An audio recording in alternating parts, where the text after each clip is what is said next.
안녕하세요. 김호준입니다. 지난 화요일 고영태 씨가 체포됐죠. 검찰이라면 고영태 씨가 연락을 끊고 잠적했기 때문이라는 겁니다. 고영태 씨는 그간 검찰과 특검에 출석해 조사받은 것만 10여 차례입니다. 지난 금요일도 검찰과 통화를 했고 지난 월요일에는 변호사를 선임해 출석일을 조율하고 있었습니다. 그러나 검찰은 주말 동안 연락이 닿지 않았다는 이유로 일요일 체포영장을 발부해 두었고 월요일 선임된 변호인과 출석일 조율하기로 통화가 이루어졌음에도 미리 받아둔 영장으로 체포한 것입니다.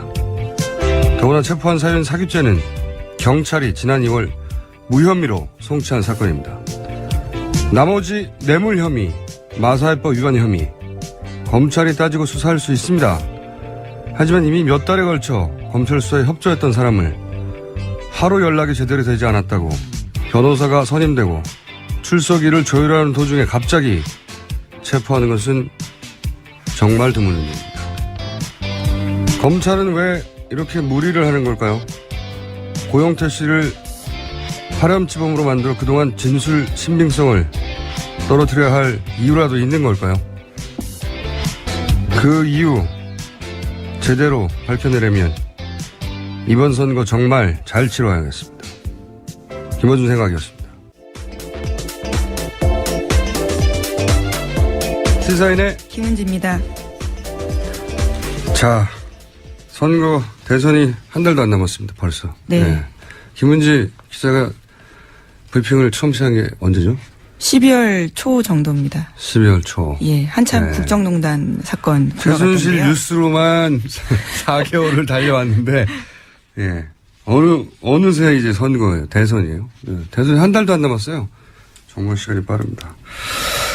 자, 어제 보궐선거가 있었죠?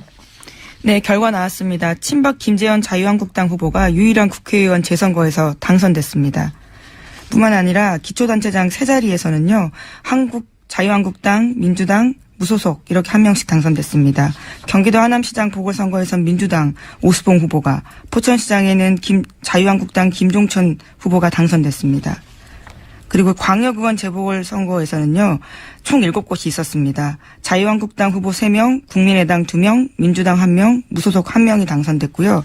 기초의원은 총 19곳이었습니다. 이 중에 자유한국당이 7명, 민주당이 5명, 국민의당이 2명, 바른정당 2명, 무소속 3명 당선됐습니다. 민심의 변화를 측정하기에는 이제 좀 적어요. 예. 네, 투표율도 저조하고요. 예, 적긴 한데 각 당이 이제 의미 부여는 당연히 하겠죠. 예. 특히 이제 자유한국당에서는 전통 터프아웃이라고 할 수 있는 TK를 휩쓸었으니까 역시 이곳의 맹주는 자신들이라고 하는 자신감을 얘기하고 있고, 민주당은 PK 지역에서, 부산 경남 지역에서 승리한 곳이 있어요. 예. 네, 기초단체죠. 예, 기초단체긴 하지만 그 점에 있어서 이제 고무적일 테고, 국민의당은 호남 지역에서 기본적으로 자기 지역을 지켰다고 하는, 그런 얘기를 하고 있는 것인데요. 여하간 무슨 당이 무슨 얘기를 하든 사이즈가 너무 작아서 지금은, 이번 대선에 어떤 영향을 미치거나 혹은 뭐 어떤 지표로 삼기엔 좀 작습니다. 현재 바라보자면. 바른정당은 좀 뼈아플 것 같긴 합니다. 기초의원 2명 정도만 당선했기 때문에. 자, 이건 이 정도로 하고요. 다음 뉴스는요? 네, 대선 관련된 뉴스 전해드리겠습니다.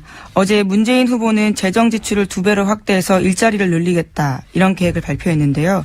소위 제이노믹스입니다. 경제정책을 중심에 두고 어제 계획을 발표했습니다. 대규모 재정을 투입하겠다라는 게 내용의 핵심입니다. 그렇군요. 자유한국당은요? 자유한국당 같은 경우에는 어제 안보를 계속 강조하는 행보를 보였는데요. 그제 판문점, 또 어제는 전쟁기념관 갔습니다. 홍준표 후보는 전쟁기념관에 가서 백선엽 전 육군참모총장 만났습니다. 그리고는 북미가 일촉즉발의 순간이 되고 있다면서 안보 문제 다시 한번 강조한 겁니다. 전통적으로 자신들이 강한 안보에 초점을 맞추고, 그거는 뭐 이해는 갑니다. 예. 다음은요? 안철수 국민의당 후보는 오는 15일 대선 후보 등록하고 의원직 사퇴하겠다, 이렇게 밝혔습니다. 안 후보는 지난 2013년 서울 노원병 재보선에서 당선됐고 재선했는데 그 자리를 내놓겠다라는 겁니다. 그리고 국민의당도 선대위를 발족했습니다. 그렇군요. 자, 바른정당은요? 계속해서 TK 표심 다지고 있습니다. 유승민 후보 안보 강조하고 있는데요. 문재인 안철수 후보에 대해서 각세우면서 그분들은 사드 배치 반대했다가 보수표 얻으려고 말 180도 바꿨다. 이렇게 비판했습니다. 말을 바꾼 건 사실이죠. 예. 근데 TK 지역에서 이렇게 해서 바른정당이 당세를 대선에서 확인할 수 있을지 모르겠습니다. 자, 정의당은요? 심상정 후보도 선대위 발족됐습니다. 김세균 교수, 권영길 전 의원, 강기갑 전 의원 등 주요 진보 인사들이 집결했습니다. 자, 간단하게 어제 하루 주요 후보들의 행보를 짚어봤고요. 더 깊이 있는 이 행보들의 이야기는 오늘 뭐 준비된 순서들이 있으니까 그때 짚어보기로 하고. 자, 다음 뉴스는요? 예, 주요 주자들은 아니지만 대선 출마 선언했던 김종인 전 대표 같은 경우에는 어제 입장문을 내고 불출마를 다시 선언했습니다. 지난 5일 대선 출마 선언한 지 일주일 만인데요. 통합정부 구성에서 국가위기 극복해보겠다라는 대선 후보로서의 자신의 노력은 어제로서 멈추겠다. 자신의 호소는 늦었고 국민의 마음을 얻기에 늦었다. 부족했다. 이렇게 발표했습니다. 또 홍석현 전 JTBC 회장 같은 경우에도 한겨레와의 인터뷰에서 대선 놓고 행보하는 건 준비되지 않았다라면서 대선 불출마 의사 밝혔습니다. 그럼 정운찬 전 대표만 남게 됐네요. 3인 회동이 제법 화제가 됐었는데 뭐 언론에서는 사실 크게 주목을 했었죠. 예.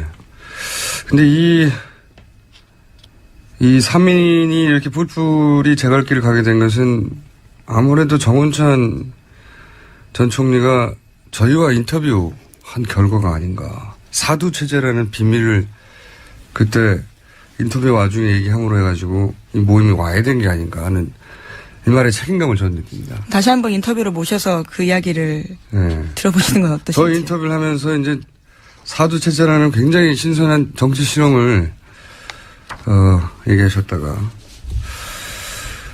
세 분이 이렇게 헤어지게 됐네요. 네, 안타까운 소식입니다. 책임을 동감하고요. 자, 다음 뉴스는요. 국민의당 일부 최고위원들이 박지원 대표에게 백의종군 촉구했습니다. 문병호 최고위원은 어제 최고위원회에서 박 대표는 이번 선대위에 참여하지 말고 백의종군하기를 바란다 이렇게 말했습니다. 이어서 황교안 최고위원도 박 대표는 늘 선당우사를 말해왔기 때문에 이것을 몸소 실천할 적기다 이렇게 거들었는데요. 박지원 대표는 회의 도중에 두 차례 자리를 비우긴 했지만 특별한 반응은 보이지 않았고요. 곧이어서 발표된 선대위 이름에 상임선대위원장으로 이름을 올렸습니다. 원래 이제 선대위 꾸밀 때 시끄럽습니다. 예. 당내에서. 민주당도 시끄럽고요. 그런데 지금 국민의당 이게 뉴스가 좀 되긴 했는데 박지원 대표만한 스피커가 당내에 없죠. 예. 더군다나 지금 불과 4주 남은 대선 전에 뉴스로 나오긴 했지만 박지원 대표가 끝까지 대표 역할을 하겠죠. 자, 그리고 다른 당도 이런 일은 많습니다. 다음 뉴스는요. 검찰이 고영태 씨에 대한 구속영장 청구할 방침이라고 세계일보가 보도했습니다. 이에 고영태 씨 쪽에서는요. 검찰에 출석할 뜻을 밝혔음에도 불출석 우려가 있다면서 체포한 것은 타당하지 않다고 주장하면서 법원에 체포적부심 심사 요구했습니다. 그래서 오늘 오후 2시에 체포적부심사가 열리는데 체포적부심은 수사기관의 체포가 부당하다고 판단된 경우 법원에 석방해달라라고 요청하는 제도입니다. 저는 여기는 좀 할 말이 많아요. 이 뉴스는. 제가 좀 자세히 알아봤는데, 시사인도 고영태 씨를 몇 차례 만나서 인터뷰도 했죠. 김현지 기자도 또 인터뷰한 적이 있죠. 예, 그리고 지난주에 검찰에서 전화 올 때도 같이 있었습니다. 예. 그 현장을 봤는데요. 계속 검찰에서는 연락이 안 된다 이런 이야기를 해서 좀 의아합니다. 그러니까요. 저희는 되는데 검찰은 안 되죠. 예. 그리고 이게 전후 사정을 좀 자세히 제가 좀 알아봤어요. 이게 좀 주시한 뉴스라고 보는 게, 전 고영태 씨 체포해서 좀 이상한 기운을 전 느끼거든요. 대단히 심각하다. 뭐 이렇게까지 말하긴 그러나 이상하다 하는 기운을 저는 느끼는 것이 지난 금요일 날 이제 전화가 온 거예요. 고영태 씨한테. 며칠 안 됐어요. 지난주 주말이죠. 이 사기 혐의에 대해서 조사할 것이 있으니 월요일 출석하라. 주말 금요일 날 전화해가지고 월요일 출석하라 그러면 보통 당장 일정들이 보통 사람들이 있으니까 그게 쉽지가 않아요. 당연히. 네, 조율하죠. 통상요. 조율합니다. 당연히. 이런 욕을 많이 받아본 저로서는 제가 조율왕이거든요. 근데 더군다나 이 사기 혐의라는 건 지난 2월에 경찰에서 수사를 했어요. 그래서 이건 혐의 없다라고. 물론 경찰이 혐의 없다고 해서 검찰이 안 하는 건 아닙니다. 할 수 있는데 경찰이 이제 무혐의로 의견을 송치한 사건이거든요. 2월 달에. 진작에. 근데 이제 좀 자세히 알려드리면 검찰에서 금요일 연락이 와서 바로 월요일 오라고 하니까 그것도 무혐의 받은 사건으로. 그러니까 이제 본인 입장에서, 고영태 씨 본인 입장에서는 뭔가 좀 심상치 않다 싶어서 이제, 변호사를 금요일 저녁에 선임을 했고, 근데 그 주말 사이에 전화를 한 모양이에요. 뭐 토요일도 하고. 그때 통화가 잘 안 된 걸로 저는 알고 있습니다. 근데 이제 월요일 날 바로 그 검찰청에다가 변호사가 그 토요일이나 일요일 전화 안 해요, 당연히. 네. 월요일 날 바로 일과 시간에, 선임된 변호인이 검사실 전화해서 그 사실 통보하고 내가 변호인이다. 그리고 선임계는 우편으로 보냈다고 해요. 그리고 나서 그 통화를 하면서 일정을 조율했다는 거죠. 자, 그러면 내가 지금 월요일 됐으니까 오늘 당장은 힘들고 자, 언제 합시다. 이런 조율을 하고 있는데 갑자기 검찰이 이제 체포를 한 거예요. 근데 그 이유가 선임계가 안 왔다 안 하는 거죠. 안 왔다. 근데 통화를 이미 했단 말이죠. 서류만 도착하지 않았지 사실상 변호인이 선임됐다는 걸 알고 있는 거예요. 검찰에서도. 거꾸로 해요. 혹시 서류가 빨리 도착할까 봐. 서류 도착하기 전에 서류를 도착해버리면 그게 말이 안 되니까 선임됐는데 왜 이렇게까지 할 필요가 있느냐고 바로 급하게. 선임된 걸 전화통화해서 이미 알고 있는데 아직 선임되지 않았다고 서류 도착하기 전에 긴급히 체포한 거다. 예, 어제 검찰에서 계속 그렇게 주장하고 있습니다. 선임계 내지 않은 상태에서 전화로 내가 누구 변호사다라고만 하면 인정할 수 없다라는 건데요. 무슨 소리입니까? 다들 그렇게 하는데. 네, 통상의 방식입니다. 통상의 사실. 방식인데 예. 이게. 일반인들이 잘 모르니까 아니 변호사가 내가 선임됐다고 전화했는데 선임계 아직 내지 않았다고 변호사를 인정하지 않고 그러지 않아요. 그러니까 사실 체포영장을 집행한다는 것은 수사를 안정적으로 받으러 올 수 있는지에 대한 여부이기 때문에 변호인이 전화까지 해서 선임계 냈고 날짜 맞추다라고 이야기를 하면요. 그냥 그런 식으로 가면 되는 건데 굉장히 이례적으로 체포영장까지 굉장히 집행한 이례적이에요. 거죠. 예. 네, 이런 경우는 정말 보기 드뭅니다. 변호인이 선임됐다는 자체가 도망가지 않겠다는 거거든요. 응하겠다는 거예요. 네. 더군다나 고영태 씨는 이미 10여 차례 이상 검찰에도 여러 번 단 한 번도 소환 응하지 않은 적이 없어요. 검찰 특검 모두 네. 성실하게 나갔다라고 합니다. 심지어는 그 공휴일에도 나갔었고 명절 기간에도 나갔어요. 그러니까 도망갈 뜻이 없는 거죠. 이분이.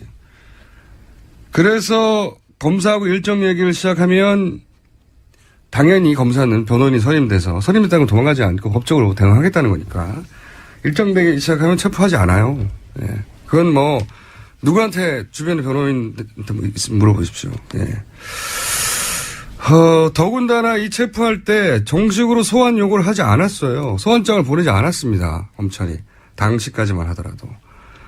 그리고 전화로 금요일날 오라고 했던 혐의는 사기 혐의예요. 그렇죠? 근데 체포된 것은 다른 혐의, 알선수재. 같이 다 포함되어 있습니다. 네, 포함되어 있지만 예. 다른 혐의로 긴급하게 체포된 거란 말이죠. 이거 왜냐하면은 서로 다른 사건이라 다른 담당 검사거든요. 전화한 사람과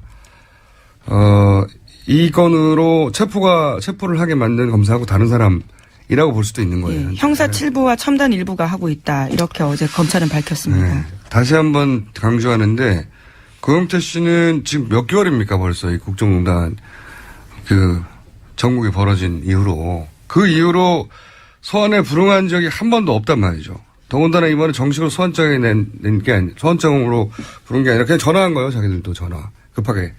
금요일에 전화해서 월요일 오라고. 그랬더니 그 저녁에 변호인 선임됐고 월요일 날 아니 그렇게 급하게 할 수는 없고 그러면 조율합시다 하는데 갑자기 이게 들어온 겁니다. 그걸 토요일 일요일 아마 연락이 제대로 안 된다 봐요. 예. 그래서 일요일 날 영장을 미리 발부해 놓은 거죠. 체포영장을. 그런데 미리 발부해 뒀지만 선임된 변호인과 통화가 이루어졌기 때문에 이제 애초 영장을 발부하는 원인이 사라진 거잖아요. 네, 신병이 확보가 됐고 연락이 된다라고 하는데도 불구하고 굳이 체포를 해서 신병을 확보하게 되는 거죠. 제가 이걸 주시하게 다루는 이유는 뭐냐면 단순히 고영태 씨 한 사람의 체포 때문이 아니라 흐름이 좀 이상하다는 거죠. 긴급하게 고영태 씨를 이 시점에 더군다나 계속 응해왔던 하등에 급박한 이유가 없잖아요. 급박한 일. 아무리 생각해도 고영태 씨가 해외로 여기서 도망가려고 한다든가 이때까지 한 번도 응하지 않았다든가 어딘지 모르겠다든지 변호인도 없다든지 연락 안 된지 몇 주가 됐다든지 아니에요 다. 예, 제가 고영태 씨에게 듣기로는 자신은 출국 금지되어 있는 상태라고 들었거든요. 갈 수도 없어요. 예. 예. 물론 이후에 풀렸는지 모르겠지만 과거에 자기가 확인했을 때는 출국 금지였다라고 합니다. 그래서 이제 이게 단순하게는 우병우 전 민정수석 영장 기각에 대해서 시선을 돌리려고 하는 것이냐부터 시작해서 또 한편으로는 자 고영태 씨가 긴급하게 체포되어서 범죄자 경찰이 긴급하게 체포하고 구속영장도 친다는 거 아니겠습니까? 바로 구속영장을 침으로 해서 일어날 수 있는 효과가 뭐가 있냐 대중적인 그런 고영태 씨가 그동안 이야기했던 것들이 신빙성이 떨어지는 것인가? 저 사람은 사기꾼인가? 당장 긴급하게 체포하고 구속영장을 청구할 만큼의 범죄자인가? 이런 이미지가 당연히 갈 수밖에 없잖아요. 그러면 그런 이미지로 인해서 득을 보고 실을 보는 사람들이 있을 수 있습니다. 그렇게 연결해서 자꾸 사고를 확장하게 되는 기운이 이상한 사건이에요. 이상한 기운의 사건입니다. 이로 인해서 만약에 이득을 본다면 검찰이 의도하든 의도하지 않았던 이득을 본다면 소위 태극기 집회가 끊임없이 주장했던 고영태 씨 기획설이라든가 이런 쪽에 힘이 실리게 되거든요. 의도했던 하지 않았던 결과적으로는. 의구심이 드는 대단히 기분 나쁜 전개. 대선을 한 달도 놓지 않은 시점에 그래서 굉장히 기분 나쁜 이상한 기분이 느껴지는 뉴스입니다. 자, 저는 오히려 이 사건이 주목이 돼서 대선 후보들의 행보보다 주시하게 다뤄봤습니다. 체포가 된 상태에서 그대로 구속영장까지 이어질지 아닐지는 곧 결론이 나겠죠. 네, 적부심사 오늘 오후 2시에 있습니다. 알겠습니다. 고영태 씨 개인이 최순실 씨와 같이 일하는 동안 개인적인 비리가 있을 수도 있습니다. 잘못도 있을 수도 있고 그것대로 법적인 책임을 다 해야 하지만 이게 대단히 긴급하게 체포할 사안은 되느냐 안 되느냐도 따져야 될 일이지만 체포할 만한 정황이 아니었다는 거죠. 한마디로 말해서 협조하겠다는 사람한테. 자, 오늘 여기까지 하겠습니다. 지금까지 시사인의 김은지였습니다. 감사합니다.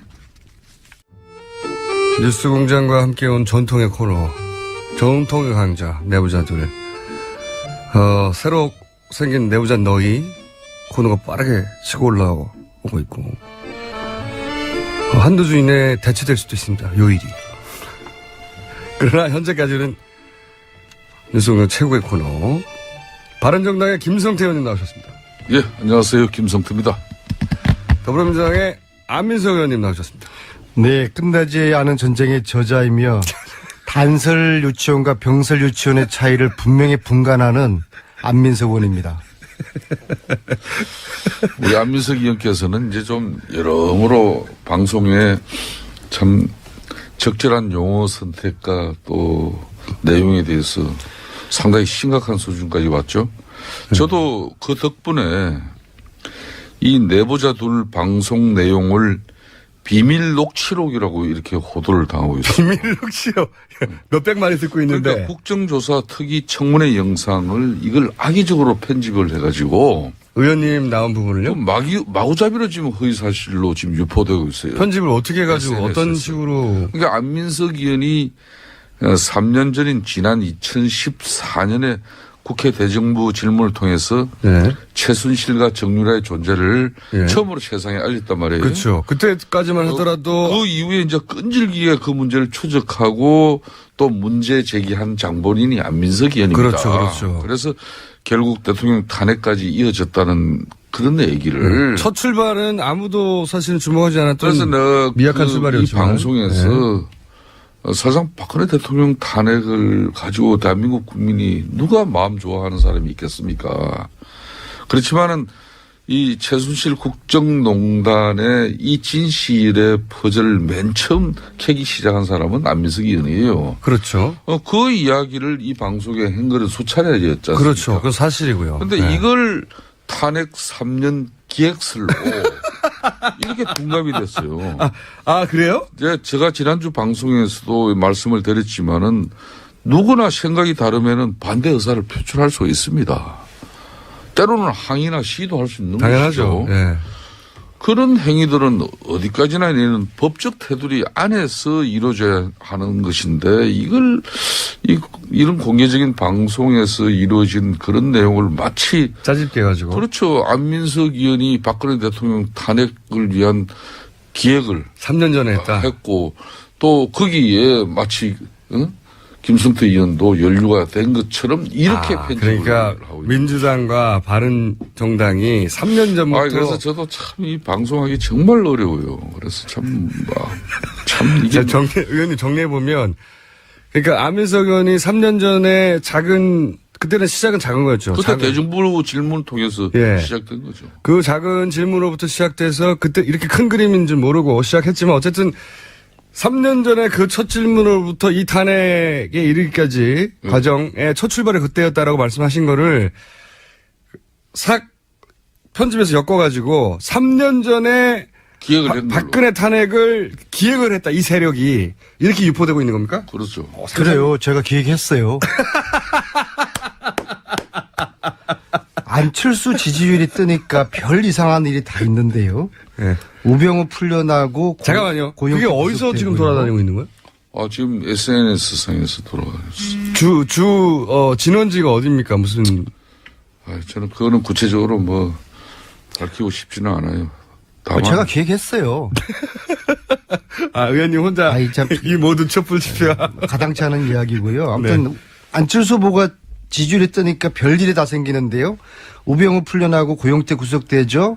내부자인 고영태가 현관문까지 부숴가면서까지 체포당할 사람인가. 네. 우병우 검찰이 국민을 우습게 하는 것이죠. 어젯밤에 제가 노승희를 만났습니다. 노승희, 자신도 검찰에게 보복당할 수 있다고 각오한다고.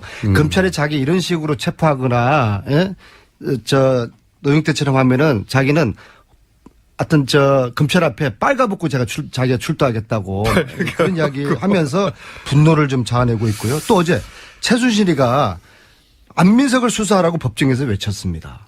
참 이게 묘하게 돌아가죠. 근데 그렇게 법정에서 외쳤던 것도 3년 기획서라고 연결될 수 있는 거군요.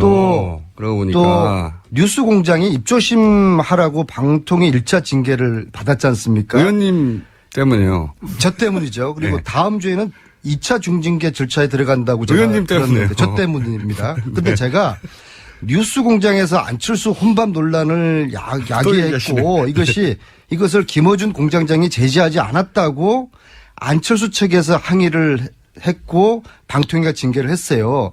저는 안철수 후보의 불편한 진실을 말했을 뿐입니다. 안철수 후보와 제가 같은 상임위에서 지난 1년 동안 활동을 했어요. 그런데 저희 당 의원들과 1년 동안에 밥 한 끼 차 한 잔 하지 않았어요. 혼밥의 문제가 아니라 소통의 문제를 제가 지적한 거죠. 저는 지도자는 능력보다는 성격이 중요하다고 봅니다. 국민들이 박근혜에게 쏘갔는데 안철수 후보의 불편한 진실을 말했다고 방송에 재갈을 물리는 것이 박근혜와 뭐가 틀립니까? 이런 비열한 행위 중단하고 이거는 안철수 후보가 저와 김어준과 뉴스공장에게 직접 사과하지 않으면은 안철수 후보의 또 다른 진실을 시리즈로 국민들에게 제가 말씀드리겠습니다. 박 근데 PD가 오늘은 제가 얼굴이 사색이 돼 있습니다. 오늘은 제가 일단 안민석이 저 정 PD가 올해의 최우수 PD까지 상을 받은 분인데 저 PD가 잘리게 생겼어요. 그래서 오늘은 일단 제가 이 분노를 담아서 항의하는 의미에서 오늘은 일단 저 스스로의 자기 금열로 뉴스공장 탄압과 언론 탄압에 저항할 것입니다. 어떻게 해요? 자기 금열에 들어가겠습니다. 할 말 다 하셨어요. 뭐 무슨 할 말 다 한 거고 지금부터 방송 시간은 안민석 의원은 무언으로 침묵으로 침묵하겠다. 일관 하시는 거죠? 그러면? 침묵이 아니라 자기 금열로 그럼 저의 저항을 표현하겠습니다. 제가 어떻게? 제가 좀 전에 자기 검열을 듣기에도 어떻게? 예. 침묵이 금이고 침묵이 침묵으로. 최고의 의원님 어떻게 저항입니다. 침묵합니까? 제가 장담하는데. 안철수 의원의 뭐 진실을 이렇게 이야기하는 것은 좋은데 또 조금 전에 이 방송에서 비열하다 뭐 이런 언어는 좀 자제되어서.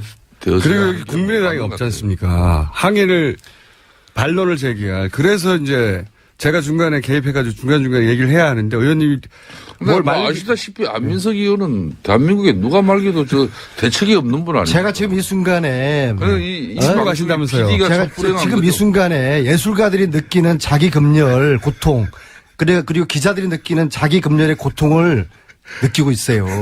표정은 근데 왜 이렇게 밝으세요? 별로 박지는 않는 얼굴인데. 그걸 일방적으로 듣는 정당 입장에서는 또 항의할 수 있습니다. 네. 그렇습니다. 그러면 저는 이해 가고요. 다만 저희 PD가 고생하고 있습니다. 상당한 정도. 오늘은 안철수 안짜도 안 꺼내고요. 예. 대신에 사과하지 않으면은 침묵하신다면서요. 안철수 불편한 진실 시리즈를 제가 다음 주부터 국민들에게 말씀드리겠습니다. 자, 그 얘기는 이제, 그만해 주시고요. 저희 PD가 사색이 돼가지고 지금 화장실에 갔어요. 끝나지 않은 전쟁. 눈물을 흘리면서. 끝나지 않은 전쟁. 끝나지 않은 전쟁. 이게 그만둘 일입니까 이게? 이렇게 언론 아니, 당한 이제 것도 예. 김우중 공장장은 배알도 없어요? 그 웃지 마시고 빨리 이렇게 진행을 시키세요. 알겠습니다. 그래야 중단이 되죠. 아니, 갑자기 너무 진지한 얼굴을 했다가 웃었다가 적응이 안 되네요. 자, 유승민 후보, 이거 처음에 관심사입니다. 이제 곧 후보 등록을 공식으로 하기 때문에 후보 등록을 하면 인수에 들어갑니다. 인수에 들어가면 후보 사퇴를 하든 단일을 하든 효과가 반감되는 거 아닙니까? 종이에 찍혀 있으니까. 그러면 며칠 안 남았어요. 며칠. 유승민 후보가 자유한국당과 얘기도 했었고, 그리고 국민의당과 얘기도 했었고, 쭉 얘기해 왔는데, 완주하겠는걸? 이런 생각을 많이들 합니다. 근데, 김성태 의원님은, 단일하든 연대든 꼭 해야 한다고 주장하셨던 분이잖아요. 어떻게 돌아가고 있습니까? 어떤 승부든지 이기려면은 자신의 강점에 또 집중하고 약점은 보완하는 그런 전략으로 임해야 되는 것이죠. 사실 우리 바른정당의 유승민 후보는 수도권이나 젊은 층에서 높은 호감도와 또 잠재적 지지율은 보유하고 있습니다. 예. 그렇지만은 저 개인적으로는 TK에만 집중하는 모습이 개인적으로는 안타까워요. 저도 사실 그게 안타까웠어요. 어제 이혜원 의원하고도 그 얘기를 했는데. 바른정당은 책임 정치를 구현하는 책임 정당의 기치를 걸고 따뜻한 보수 그리고 깨끗한 보수를 이렇게 외쳤지 않습니까? 그렇다면은 막 그런 측면에서의 본인의 역량을 높이는 게 이번 선거에서 상당히 중요한데 다만 보수라는 관점에서 이번 대선에서 우리는 두 가지 과제를 안고 있어요. 대선 승리를 통해서 하나는 좌파 정권의 탄생을 막아야 하는 것이 첫 번째 과제고 또 두 번째로 그보다 더 중요한 것이 이번 대선을 통해서 보수를 한골 탈퇴시켜야 돼요. 그러니까 부패하고 기득권에 안주한 그런 보수는 청산을 해야 돼요. 예, 그래서 바른정당을 만들었다고 주장하시는 거고 이때까지. 박근혜 정권이 국민을 배신하고 보수의 가치를 송두리째 뽑아버린 상황에서 대선 승리보다 어찌 보면은 혁신을 통한 보수 재탄생이 더 크고 중요한 의미를 우리 국민들이 부여할 거예요. 그렇기 때문에 보수의 이 본산인 대구 경북 지역을 중점적으로 후보가 공략할 수 없는 것이 우리 바른정당의 유승민 후보의 현주소예요. 또 후보 나름의 충분한 고충을 담고 있다고 생각합니다. 뭐 그렇지만은 저는 거듭 이야기를 합니다만 정치는 생물입니다. 생물. 며칠 안 남았지만 가능하다고 보십니까? 뭐 어떤 인위적인 어떤 뭐 그런 정치적 행위를 통해서 뭐 보수의 완주 의사를 꺾어버리는 것은 결코 맞지 않다고 보죠. 그렇지만은 국민의 바람이 이렇게 여러 행태로 표출되는 그런 현상이 있다면 그런 거는 충분하게 고려를 해야 되겠죠. 무슨 말씀인지 잘 못 알아들었습니다. 요 부분은 여차 잘못하면 그렇지 않아도 유승민 후보가 힘들게 어렵게 네. 지금 그래도 뚜벅뚜벅 가고 있는데. 불과 이틀 남았어요, 근데. 그거는 후보 등록이죠. 후보 등록이지만 후보 등록 이후에는 더 어렵지 않습니까, 사실. 김성태 의원님도 자기 검열하고 계세요? 본인이나. 자기 검열차 2인에 지금. 그러니까 적어도 유승민 후보는 완주 의지가 대단히 강한 거죠, 현재. 본인은. 저희 동료 의원들이 보기에는 완주 의사가 뭐 거의 아주 강한 정도. 아주 강한 정도고. 그리고 보통 근데 강한 게 아니고 아주 강한 거죠. 보통 강한 게 아니고 아주 강한 것이고.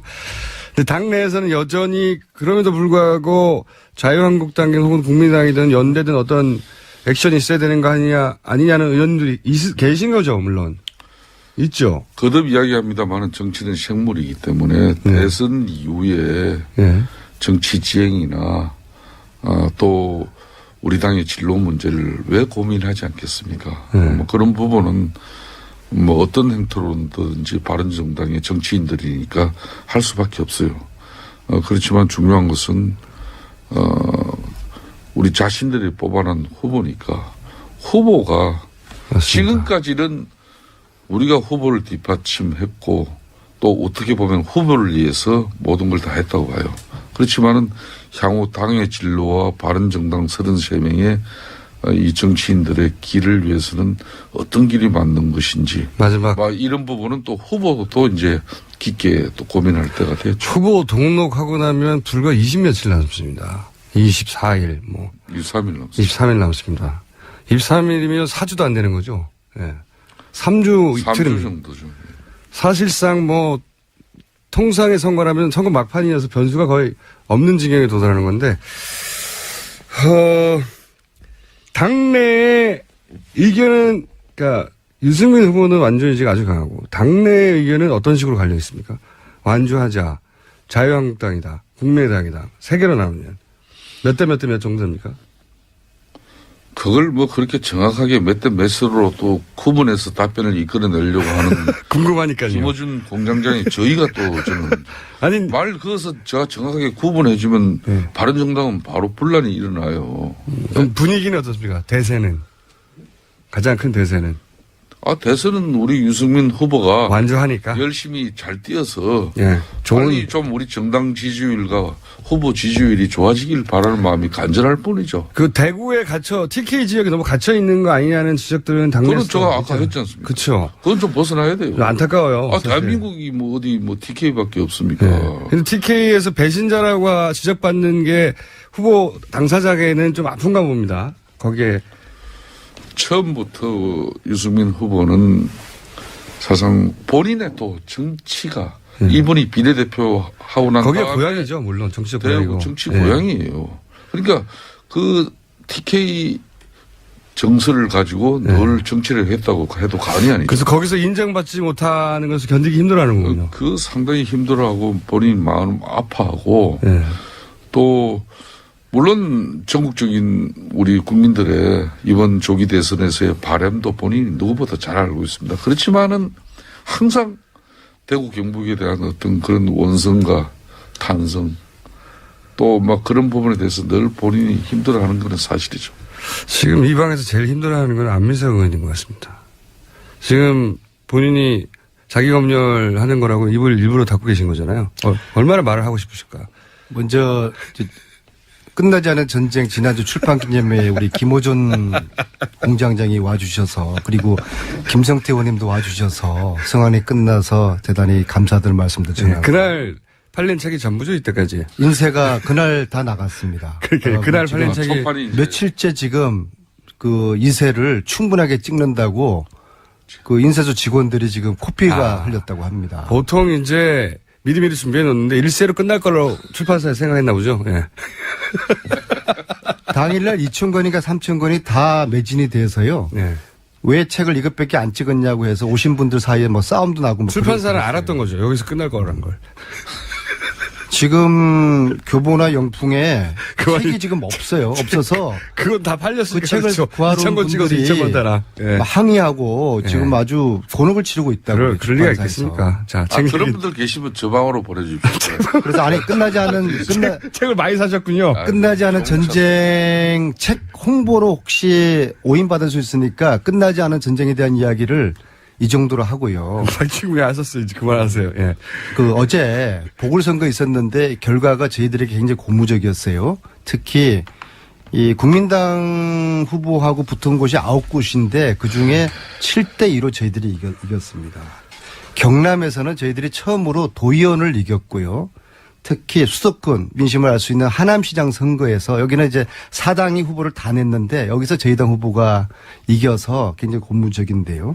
다행히 오늘 국민의당 순서도 저희 3부에 있으니까, 예. 그 얘기 일단 주장부터 이제 하십시오. 대선이 예. 이제 3주 남았지 않습니까? 사실은 진보가 좋은 거예요. 기득권들 자기들끼리 다 해먹는 이 세상을 바꾸자는 게 진보거든요. 그래서 앞으로 25일 동안 문재인 후보께서 이게 참 진보가 좋은 것이다. 문재인이가 좋은 것이다. 문재인이가 되면은 내 삶이 이렇게 바뀌어질 수 있구나. 손에 떡을 쥐어주는, 손에 떡과 빵을 쥐어주는 이런 진보 정책 비전을 국민들에게 제시를 하게 되면은 지금 잠시 출렁이지만은 일주일 내로 우리 문재인 후보가 월등한 또 그 선두를 김호준 달릴 수 있을 공장장님, 거라고 요 대목에서 이런 방송을 하면은 제지를 해줘야 돼요. 아니, 이제 자기 그러니까 소속 당에 대해서 아니, 자기 자랑을 하는 유승민 거는 뭐. 의원 자랑하세요. 특정 후보 지지를 위한 이 방송이 되면은 지적을 받죠. 지금은 우리는 그런 아닙니다. 제 말씀이 자기 정당, 자기 홍보하는 건 괜찮습니다. 제 말씀이 문재인 후보에 대한 지지 반응으로 들렸습니까? 그렇습니다. 저 역사적인 객관적인 사실을 말씀드린 건데 진보가 좋은 거 아니에요. 근데 문제는 진보에 대한 인식을 바꿔줘야 돼요. 국민들 한 분 손에 빵과 떡을 쥐어주는 그런 진보. 그래서 진보 후보가 되면은 내 삶이 달라지구나. 문재인 후보가 되면은 우리 아이들 사교육비 고통받는데 이거 적게 내고 통신비 적게 낼 수가 있고 일자리 문제 해결되고 야 저런 후보가 되면은 국민들이 내 삶이 나아지겠구나. 이 비전만 보여주면은 이 선거는 해보나 김호준 마나. 공장장님, 내가 지난주 방송에서도 지금 현재 안민석 의원이 이렇게 간접 PR을 하고 있는 문재인 후보는 지난 2002년도에 당시 이해창 후보를 보는 것하고 제가 이상하게 똑같은 기분이 들어요. 그런 모습을 빠르게 지어가고 있는 그런 완전히 이제 지금 민주당은 그때 역사적 사실을 정치인이면 잘 아는데 쭉 1위로 달리다가 그렇습니다. 막판에 역전돼 버리는 이번 그렇게 재보궐 보신다는 선거를 거죠. 통해서 대륙 국민이 전환될 가능성도 충분히 생겼다는 건데 그걸 7대2로 이렇게 이겼다고 자아자찬하시고 제가 거듭 이야기 드립니다만은 사실상 민주당 문재인 후보와 민주당 의원들께서 상당히 겸손해져야 됩니다. 겸손하지 않으면 큰 낭패를 볼 수 있습니다. 이거는 제가 진심으로 드리는 이야기예요. 그때 가서 또 국민들 탓하고 말이야 국민들을 원망하면 되겠습니까? 그러니까 지금 이 조기 대선 국면은 검증할 수 없는 아주 짧은 시간 내에 후보를 선택해야 되는 국민들의 마음을 헤아리기 위해서는 어느 당이든 의원들이든 또 후보 자신이든 정말 처절한 진정성만이 우리 국민들에게 제대로 된 검증의 기회를 부여하는 거예요. 그러니까 너무 이렇게 호도해도 안 돼요. 김성태 의원님이 호시탐탐 틈만 있으면 저보고 겸손하라고 하는데요. 그것은 마치 국민들을 향해서 겸손하라고 타일내는 것처럼 들리거든요. 이거 정말 오만한 말씀이시고요. 더 이상 그런 말씀 하지 않았으면 좋겠고요. 이번에 문재인이라는 분은 이 촛불 전국에서 국민이 만들어낸 후보거든요. 그런데 보수 진영의 저항이 만만치 않았죠. 처음에는 반기문이라는 상품으로 어떻게 해보려 하다가 꺾어졌고, 그 다음에 한교안을 만지작거렸고, 그 다음에 나온 게 안철수의 도전을 받고 있거든요. 이 도전 역시도 제가 말씀드리는 것처럼 국민들의 손에 빵과 떡을 쥐어주는 비전과 정책을 문재인 후보가 제시하면은 이 세 번째 도전도 끄고서 새로운 도전 받고 있지만은 끄고서 문재인 후보가 이길 수밖에 없는 이게 시대 흐름이고 시대 정신이라고 봅니다. 대선이라는 거는 개인의 역량보다 또 당의 지지보다 시대 정신, 시대 흐름이 중요한 것이거든요. 이번 대선은 촛불에 의한 촛불을 위한 촛불의 그런 대선이기 때문에 촛불 국민들이 그렇게 녹록지 않습니다. 세 번째 도전 촛불 국민들이 꺾어줄 것입니다. 아니 그렇다고 안철수 후보가 촛불에 반한 건 아니잖아요. 그런 구도는 성립이 안 되죠. 그러니까 예. 이 촛불의 민심이라는 것을 그걸 마침 문재인 전 대표가 항유하고 즐길 수 있고 또 그걸 수혜받는 그런 당사자로만 이렇게 규정하는 것은 그건 맞지 않아요. 이 말씀드리면은 예, 민주주의의 승리고 또 정의의 승리예요. 그걸 갖다 어떻게 문재인 후보의 혼자의 승리로 이렇게 치부하려고 합니까? 그건 맞지는 않고. 제가 오늘은 자기 검열 중이라서 대단히 신중하지만요. 이 이야기하면 또 징계당할지 모르겠는데요. 안철수 후보는 이 촛불 국민들, 이 촛불 전국이 만들어 놓은 이 조기 대선에서 제일 처음으로 해명해야 되실 게 뭔지 아십니까? 지난 국정감사 3주 동안에 그 교문이 전쟁터가 되었던 최순실의 국정농단을 밝혀내고자 했던 그 분투했던 야당 의원들 속에서 안철수 의원은 왜 K재단, 미러재단 한마디도 이야기하지 않았는지, 최순실 치여자도 왜 꺼내지 않았는지, 여기 대해서 국민들에게 일단 해명부터 하고서 대선을 치러야 되는데, 이분이 해명할 줄을 잘 모르고 반성도 잘 안 하시는 거예요. 내일 저희가 국민의당 자유한국당 내부자들 투구가 있기 때문에 제가 그때 그 해명을 아니 그냥 안철수 의원이 안철수 의원의 또 이 좀 이상한 버릇이 남들한테 해명을 시켜요. 이거는 본인 스스로가 왜 내가 국정농단에 대해서 한마디도 국감 동안에 한마디도 하지 않았는지, K재단, 미러재단을 제가 몰라서 그랬는지, 최순실 치여자를 왜 꺼내지 않았는지 그 3주 동안에 다른 야당 의원들은 아침부터 새벽까지 정말 전쟁을 치렀는데 여기에 대한 해명을 본인이 해야죠. 본인밖에 모르는 겁니다. 이걸 왜 제3자한테 시킵니까? 자, 국민의당 자유한국당 내부자 가만히 들어보니까 내일 있습니다. 뭐 이 방송만 피해를 보게 될 것 같아요. 이러다가 또 징계받습니까? 출연자니까 뭐 자기 뭐 아니 왜냐하면 제가 국정감사 3주 동안에 속기록을 제가 다 읽어봤어요. 그런데 거기에 안철수 의원은 K재단 K자, 미러재단 미업자, 최순실 치여자도 단 한마디도 꺼내지 않습니다. 이거는 불가사의한 거예요. 그때까지는 파악이 안 된다 보죠. 안민수 의원께서는 조속으로 뭐 바뀐다 그러잖아요. 아까 방송 시작에는 뭐 자기 검열하고 뭐 자성을 믿지 않았습니다. 처음부터. 자성하는 그런 분위기로 착 잡아놓고 불과 5분도 안 제가 징계를 각오하고서 징계를 의원님이 당하시는 게 아니고요.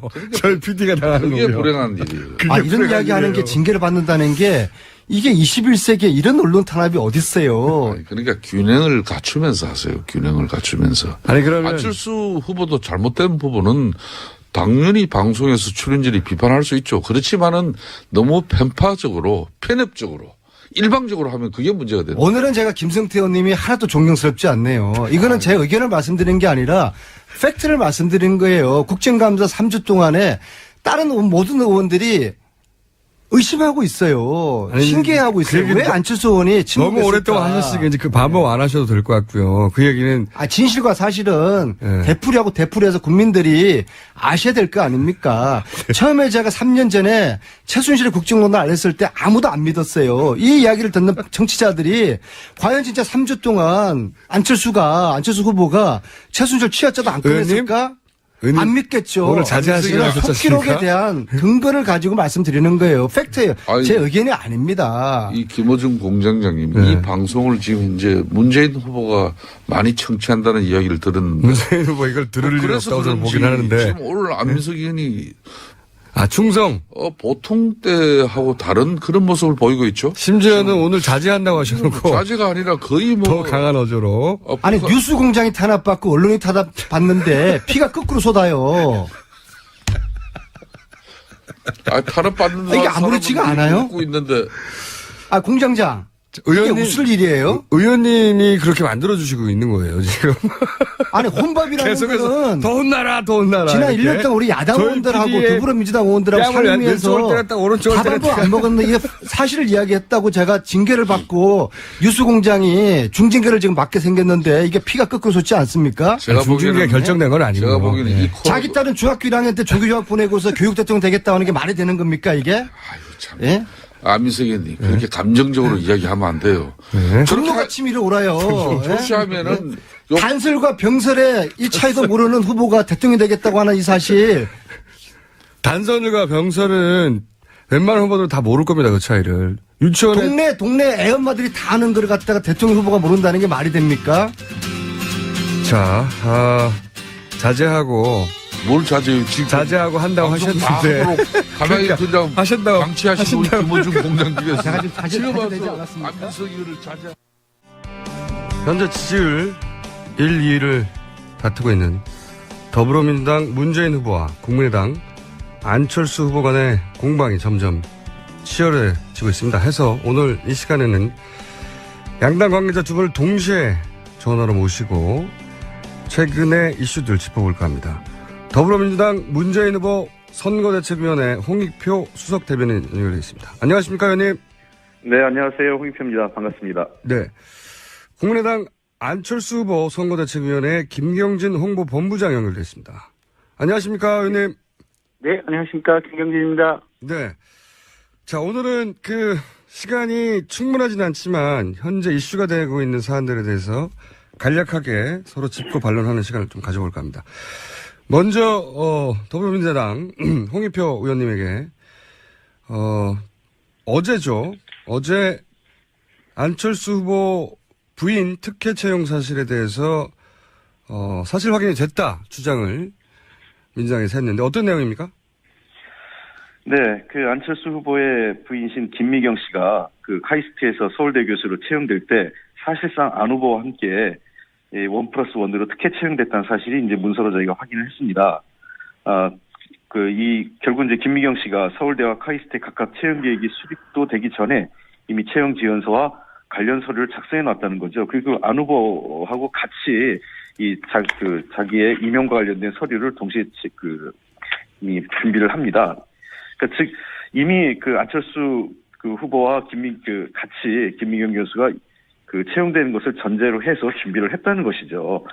채용 지원서를 보면 동의를 이미 3월 30일 날 계획이 세트되기 전에 이걸 준비를 하고 있습니다. 내용을 좀 제가 좀 설명을 좀 자세히 좀 드리겠는데요. 첫째, 안철수 후보가 지원한 서울대 융합과학기술대학원 전임교수 특별채용 계획이 2011년 3월 18일, 그다음에 배우자인 김미경 씨가 지원한 서울대 의학과대학 전임교수 특별채용 계획은 2011년 4월 19일에 각각 수립되는데, 김미경 씨가 서울대 채용 지원서 수립도 되기 전에 3월 30일에 이미 채용 지원서를 작성을 합니다. 그리고 이런 관련된 재직 증명서와 관련 박사학위 증명서 이런 것들을 3월 22일과 23일 날 안철수 후보와 같이 이걸 서류를 준비를 하죠.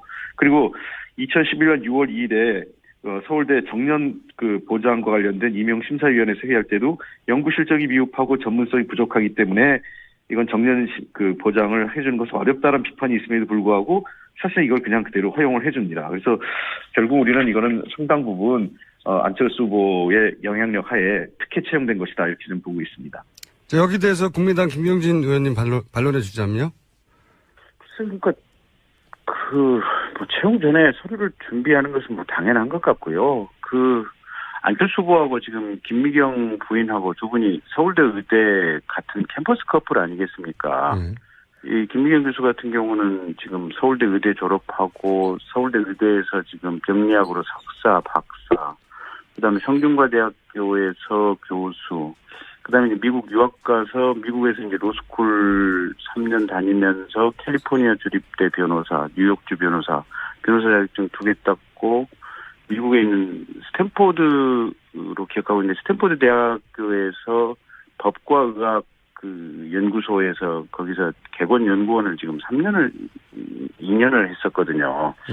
그러면 이 정도로 이 병리학 박사의 이 특허법 전문가, 미국의 변호사, 이 정도의 자질과 재원을 갖추고 있는 융합 인재가 대한민국에 얼마나 있는지. 그래서 이런 사람을 서울대학교에서 채용했다고 하는 것이 도대체 무슨 문제가 있는지. 그래서 이렇게 문제 제기를 이해할 수 없는 상황이고요. 안철수 후보가 김미경 교수 채용에 도대체 어떤 비리를 저질렀다고 하는 것인지 별로 이렇게 납득하기 어려운 얘기들인 것 같습니다. 알겠습니다. 각각 그럼 한 번씩 더 요 주제로 재반론의 기회를 홍익표 의원님한테 드리고 김경진 의원님 반론도 들어보겠습니다. 제가 짧게 말씀드리겠습니다. 네. 지금 우리 김경진 의원님이 제 말씀을 잘 이해를 못하신 것 같은데 채용 전에 서류를 준비했다는 게 아니라 채용 계획이 수립될 전에 이미 채용 준비를 했다는 거예요. 그럼 어떻게 우리 김경진 의원님 잘 쓰신 말로 어떻게 이런 채용 계획이 있는 것을 우리 김미경 교수께서 어떻게 알았을까요? 저도 그게 굉장히 궁금합니다.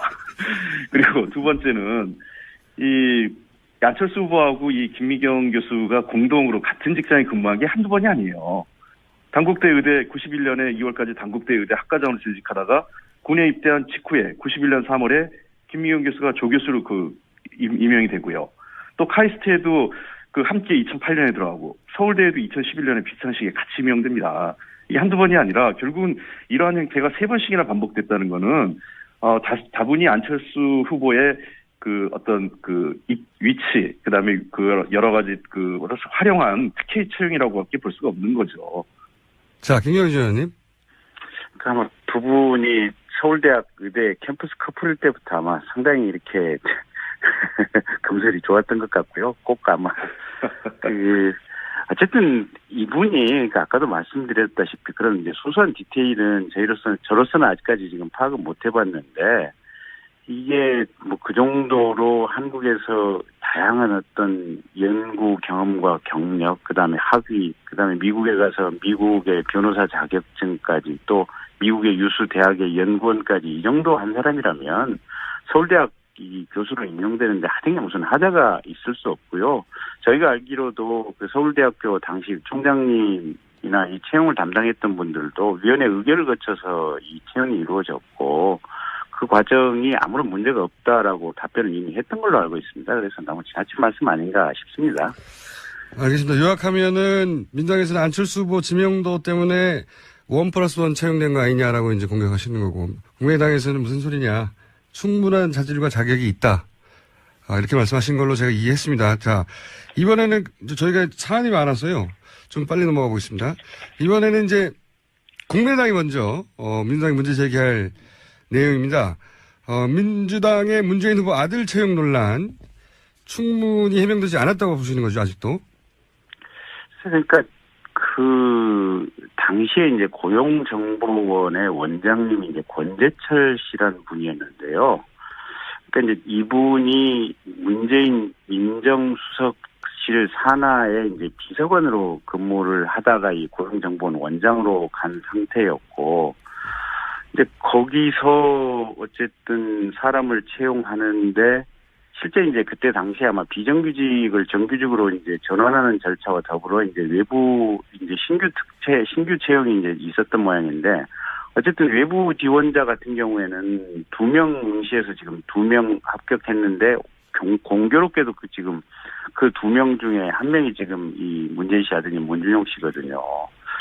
그리고 채용 공고도 보통은 이제 한 워커넷 한 군데뿐만이 아니고 2군데나 아니면 5군데, 그러니까 여러 군데다가 채용 공고를 내는 것이 통상적인데 왜 이 문준용 씨 채용될 때 당시는 워커넷 한 곳에만 채용 공고를 냈는지, 그리고 채용 공고 기간도 내부 규정에 따르면 최소한 한 15일 이전에는 이렇게 보름 이전에 이렇게 채용 공고를 내서 한 보름 정도는 공고를 하도록 했어야 되는데 왜 이 경우에는 딱 채용 기간 들어오기 하루 전날 딱 해서 실제 4일 내지 5일 정도밖에 이렇게 짧은 기간밖에 안 되는 채용 공고를 냈는지 이런 부분들이 결국은 당시에 이제 그 문재인 민정수석하고 이 권재철 고용정보원장이라고 하는 특수 관계 때문에 이렇게 문준영 씨에 대한 채용 특혜가 있었던 것이 아닌가.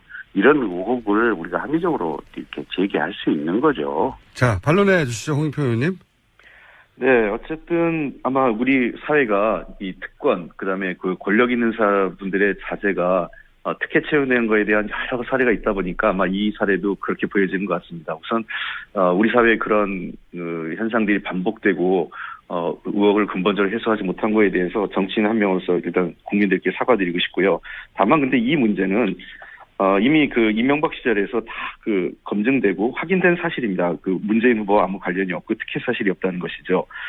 하태경 의원이 지금 일부 그 회의록을 그 공개했는데 그 회의록은 이미 원본하고 차이가 있고 또 하태경 의원이 의도적으로 불리한 것, 문재인 후보에게 유리한 사항이죠. 문제가 없는 부분은 빼내서 왜곡했다는 것과 관련돼서 이미 우리 당에서 고발 조치를 했습니다. 즉, 당시 문군이 일반직에 응시해서 채용됐는데, 그 당시에는 이미 말씀하신 것 같이 비정규직이 한 40여 명이 있었어요. 이제 고용이 해고된, 끝나는 기간이 이분들을 일반직으로 전환하는 것이 주 채용의 목적이었습니다. 그러다 보니까 계약직 출신 7명, 그리고 문준영 씨를 포함해서 다른 2분이 일반직으로 채용이 됐던 것이죠. 그래서 지금 말씀하신 것처럼 채용 공고일이 15일, 보통 통상적으로 15일인데, 당시 접수 기간이 6일밖에 없었던 것은 사실입니다. 근데 이것 자체도, 고용정보 내부 규정에 따라서 원장이 이 기간을 필요에 따라서 단축할 수 있다. 이렇게 되어 있습니다. 인사 규정에 따라서 하는 거기 때문에, 당시 이로 인해서 고용정보원이 기간주의 조치를 받았지만, 그것이 중대한 규정 위반이나 또는 특혜 시비가 있었다. 이런 건 아니라는 거죠. 그 다음에 두 번째 지적하신 왜 워크넷에만 공고를 했느냐. 근데 당시 이 워크넷이 2006년 당시에 일일 이용자가 약 23만 명 수준이기 때문에, 공공기관의 이런 채용 공고를 상시적으로 진행한 사이트입니다. 그래서 예를 들면 이렇게 많은 분들이 하는 기관에 공고를 했다는 것 자체가, 은폐해서 이 문재인 후보의 아들만 채용하려고 일부러 그랬다. 이것 자체가 말이 안 된다고 생각을 해요. 그래서 이미 당시 고용노동부의 감사나 2010년 이명박 정부 하에서 있었던 감사에도 보면 사전에 의도적으로 채용 공고를 조작했거나 특정인을 채용하기 위해서 혜택을 줬거나 또 자격에 부적격자가 포함됐거나 이런 것은 없다는 것이 내부 감사에 따른 결과였습니다. 그래서 아무 문제가 없는 것을 끝난 것을 자꾸 문제가 없는데 해명하라니 어떻게 해야 될지 모르겠습니다. 자, 한 번씩 더 재반론 또 제재반론 기회드릴게요. 예. 네, 그래서 이제 아까 기관이 이제 경고 조치를 이제 받으셨다고 하는데 분명히 잘못했다고 누구나 인정했겠죠. 기관 경고를 받은 걸로 인정이 됐다는 거고요. 제가 알기로는 그때 기획실장님하고 아마 인사 담당자도 견책이라고 하는 징계를 받았던 걸로 지금 그렇게 알고 있거든요. 그래서 분명히 이 부분은 잘못됐다고 공적으로 확인이 된 것이 아니냐 싶고. 그러니까 이제 여러 가지가 참 공교로운 게 졸업증명서 같은 경우도 지금 서류 제출 기간이 지난 날짜에 지금 졸업증명서가 붙어 있거든요. 그래서 이런 것도 그렇고, 아버지 같은 직장 동료였다는 점. 그 다음에 이제 입사하고 14개월 만인가 아마 이게 어학연수를 가겠다고 휴직을 했을 겁니다. 근데 그게 보통은 어느 직장에서 입사한 지 14개월 만에 이게 어학연수 가겠다고 휴직을 받아주는 직장이 어디 있는지, 그리고 휴직을 17개월인가 하다가 돌아와서 이제 퇴사를 했는데 어쨌든 퇴직금도 이게 34개월분 기준으로 해서 받았지 않습니까? 그래서 도대체 이렇게 자비롭고 잘 대해주는 이런 기관과 직장이 어디 있는지, 그래서 이런 일련의 흐름들이 물론 이제 문재인 후보 측에서는 이제 각각의 사유에 대해서는 구체적인 변명을 하고 계시지만 큰 틀의 흐름을 가지고 보면 문재인 후보와 당시 권재철 고용정보원장이 같은 직장 내에 상사와 부하로 근무했었던 관계, 또 문재인 당시 민정수석이라고 하는 어떤 직위 이런 것들 때문에 이루어진 것이 아닌가, 이렇게 합리적인 의심을 하기에 충분하다는 거고요. 그게 잘못된 점이 있으면 그냥 국민에게 사과를 하시는 게 어떨까라는 것이 제 개인적인 의견입니다. 자, 홍익표 의원님. 예, 저는 이제 문재인 후보가 과거 민정수석이나 비서실장 시절에 동문이라든지 선후배들이 찾아갔을 때 얼마나 냉정하게 굴었는지 지금도 동문 사이에 인기가 없어요. 그러니까 이게 저는 아들을 특혜 채용하기 위해서는 훨씬 더 좋은 데도 있어요. 여기에 굳이 이렇게까지 무리해서 할 이유가 없는데 왜 이렇게 했을까? 전 뭐 그것도 좀 충분히 국민들이 보기에는 뭐 그래도 좋은 직장 아니냐 지금 와서 그럴지 모르겠지만 당시에 그렇게 특혜를 하면서 갈 만한 그렇게 대단한 그런 자리 아니었다고 저는 보고 있고요. 물론 그럼에도 불구하고 그런 취직을 하는데 그런 특혜가 있었다는 지금 지적을 해주시는데 이렇게 생각을 합니다. 그러니까 기관주의 받았다고 하는데 기관주의는 이것 때문에만 받은 게 아니라 인사와 관련된 문제, 그다음에 회계와 관련된 문제, 또 내부 여러 가지 문제를 포함해서 기관에 대한 주의나 경고 등을 하는 겁니다. 저도 공공기관에 근무해본 경험이 있기 때문에 아는데 기관에 대해서 감사를 하거나 내부 감사 또는 감사원 감사를 해서 기관 주의 경고를 할 때에는 한 가지 사안 때문에 주는 게 아니라 여러 가지 사안을 묶어서 그에 해당하는 종합적인 판단을 내리는 거지 이 사안만 갖고 기관 주의나 경고를 받았다는 것은 잘못된 지적이다. 그런 거고요. 두 번째 이제 이 14개월 만에 입사 14개월 만에 이 해외에 이제 휴직을 하고 갔다 이러는 건데 이것도 규정이 돼 있습니다. 본인이 취업 보통 1년 이상만 근무하면 되게 갈 수가 있어요. 허용을 해주는 거기 때문에 물론 14개월 만에 갔다 이게 빠르다 이렇게 할 수도 있지만 내부 규정에 전혀 문제가 없었다는 거고 또 3개월 전체에 대해서 휴직 예를 들면 퇴직금을 받았다고 하는 건데 이거 자체가 노동법에 아무 문제가 없어요. 우리 김경진 의원께서도 뭐 법을 하셨으니까 우리 노동법에 보장되어 있는 권리를 받은 건데 그거를 특혜 시비로 하시면 안 되죠. 그럼 우리나라 근로자들이 전부 다 해당하는 근로기준법에 해당하는 정당한 권리를 받을 수 없다 이렇게 될 수도 있는 거기 때문에 저는 법적으로 아무 문제가 없고 그 당시에 당연한 권리를 했다고 저는 이렇게 보고 있습니다. 알겠습니다. 이 문제는 뭐 언론에서 워낙 많이 다뤄졌기 때문에 다음으로 넘어가겠습니다. 두 분이 충분히 말씀하신 것 같고, 세 번째로는 이제 문재인 후보 아들 문제가 나오니까 안철수 후보 딸 재산 문제도 또 나왔습니다. 이 부분은 민주당 홍익표 의원이 먼저 문제가 뭔지 지적하셔야 될 것 같습니다.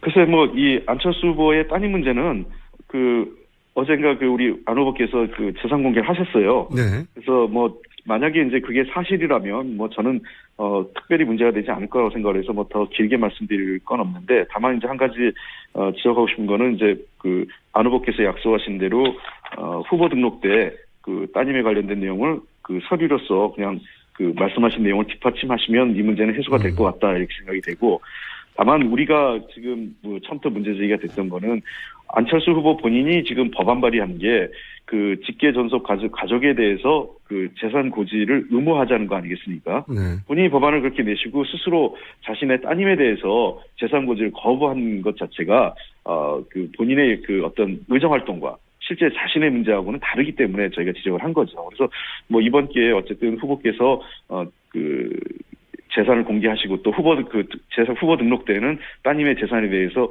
서류로서 입증하시겠다고 하셨으니 저는 잘하신 거라 생각합니다. 알겠습니다. 여기 대해서 혹시 김경진 의원님이 반론하시거나 보론하실 게 있습니까? 예, 그렇게 말씀해 주시니까 저희는 감사할 따름이고요. 다만 이제 조금 이제 서운하달까 아니면 이제 굳이 첨언을 하자면 첫째 이제 이렇게 민주당에서 말씀하실 때 이게 안철수 후보 따님 안설희 씨가 한국말도 못한다 또는 한국 역사에 대해서도 전혀 모른다 이제 이런 식의 불필요한 말씀들을 좀 하셨거든요. 예. 근데 이게 중학교 1학년까지 한국에서 공부를 하다가 어머니인 김미경 여사가 미국으로 이제 법학 공부를 하러 유학을 가니까 그때 따라가서 미국에서 같이 6년간 같이 있다가 어머니는 귀국을 하고 본인은 거기 현지에 남아서 이제 대학 진학을 계속했었던 것인데 한국말을 한다 못한다 이런 부분은 사실은 또 좀 이렇게 틀리고 한국말 굉장히 유창하거든요. 그래서 조금 불필요한 말씀을 하신 것이 아닌가라는 이제 지적을 좀 드리고 싶고 그와 덧붙여서 이제 그런 이제 말씀을 하시니까 이제 가짜 뉴스들이 계속해서 이제 거기에 이제 꼬다리 곁다리로 붙어서 이제 생산이 되는데 원정 출산했다는데 사실 서울대학교 병원에서 태어났거든요. 그다음에 미국 국적이나 미국 영주권을 가지고 있다 이런 식의 이제 허위 뉴스들이 생산이 되는 겁니다. 근데 오로지 미국 시민권이나 영주권 신청한 적도 없고 한국 국적만을 가지고 있을 사람들이거든요. 그래서 그런 것들이 조금 이제 자세랄까 태도 이런 것들이 차라리 그냥 재산 공개해라. 그리고 그게 이제 어떤 대통령 후보로서 자세와 품격에 맞지 않겠느냐 이렇게 얘기를 했으면 그냥 편하게 또 이렇게 선거 후보 등록하면서 이루어졌을 문제를 굉장히 좀 복잡하고 곁다리를 많이 만들어내서 마치 의혹이 크게 있는 것처럼 여러 가지 그냥 말에 말을 만들어내는 어떤 그런 과정들이 조금 저희가 좀 상호 자제를 했으면 하는 그런 희망사항입니다. 알겠습니다. 지금 저희가 다루려고 했던 게 많은데 이야기가 길어져서 지금부터 좀 짧게 말씀해 주시면 좋겠습니다. 감사하겠습니다. 그리고 이제 노무현 전 대통령 장인 음주 사고 은폐 의혹. 이 부분은 마찬가지로 한 번씩만 주고받겠습니다. 네. 김경준 의원님 문제 제기해 주시죠. 그러니까 이제 2003년도 4월 달에 이제 노무현 대통령의 사돈분이시던 배모 씨가 이제 경남 김해에서 교통사고를 냈는데 이때 당시에 이제 음주 상태냐 아니냐 이제 이런 부분이 이제 한 2년 있다가 이제 논란이 됐었습니다. 그런데 당시에 이제 민정수석실에서는 음주운전 아니다라고 얘기를 했었는데 나중에 뚜껑을 까놓고 보니까 민정수석실에서 작성된 보고서를 보니까 음주 만취된 상태에서 사고를 냈다라는 보고서가 지금 분명히 있는 거고요. 그래서 어쨌든 이 민정수석실이 이 사고를 상당히 조작하려고 하지 않았느냐라는 의혹이 가능한 거고 실제로 당시 경찰에서 보면 단순 접촉사고로 지금 처리가 돼 있거든요. 그래서 사건 조작 의혹이 지금 강하게 든다. 그리고 이 건과 관련해서 경찰청 자체 감찰한 바에 따르면 이때 당시에 지금 청와대에서 나와서 이 사건을 알아보고 다녔다고 하는 건데 이제 도대체 청와대에서 일선 김해에서 발생한 교통사고 사건을 왜 관여를 하고 그걸 알아보고 다니는지 일선 경찰이 수사나 조사가 끝나고 나면 그 부분에 대해서 수사 보고서를 공식적으로 보고 받으면 되는 걸 가지고 왜 그렇게 직접 확인을 하고 이랬는지 그리고 왜 이렇게 내부 보고서와 다른 내용의 발언을 기자들에게 해서 허위였던 이 보도를 했는지 이런 부분들이 사건을 조작한 것이 아니냐 이렇게 의심할 만한 충분한 정황이 있다고 저희는 보고 있습니다. 알겠습니다. 홍표 의원님. 네, 이게 2003년도에 고 노무현 대통령 사돈의 음주교통사고인데요. 예. 아마 청와대가 왜 이런 사건에 나섰느냐. 당연히 민정수석실이라는 거는 청와대 대통령의 친인척에 대한 어떤 이 관리나 또는 부정부패에 연루되지 않게 사전에 예방하고 또 그런 문제가 첩보나 정보가 있으면은 확인하는 게 주 업무 아니겠습니까? 그래서 청와대에서 아마 단순한 사람도 아니고 노무현 전 대통령의 사돈이 교통사고를 내는 거기 때문에 그거에 대해서 정황 파악을 위해서 한 거는 저는 당연한 업무 수행이라고 생각을 합니다. 다만 이 사건이 초기에 보고될 당시에 2003년도 당시에는 쌍방합의고 피해자 측이 어떤 문제제기 없이 그냥 합의된 사건이라고 정리가 됐고 그렇게 당시 민정수석인 문재인 후보께서는 당시 민정수석인 문재인 후보는 그렇게 보고를 받으신 거죠. 그러다 보니까 이 문제에 대해서 특별히 더 이렇게 얘기할 게 없었던 거죠. 당시 민정비서관이었던 분이 그렇게 보고를 했기 때문에 실제로 이런 사건 하나하나를 청와대 업무 아시겠지만 민정수석의 업무가 어마어마하게 많습니다. 그거를 개별 한 사건을 직접 가서 다 들여다보고 조사할 수 없기 때문에 그런 보고서가 올라왔고 원만하게 처리됐다면 그럼 그것대로 처리하세요라고 할 수밖에 없는 거죠. 그러나 이후에 2006년도에 피해자 측에서 이 사건에 대해서 제대로 이루어지지 않았다는 보고가 오게 되니까 문재인 비서실장께서 당시 비서실장은 이거에 대해서는 엄중하게 처리하기 위해서 사건이 원칙대로 처리된 사건입니다. 즉 초기 2003년에 제대로 된 보고가 이루어지지 않아서 문재인 당시 민정수석은 처리가 된 줄 알았다가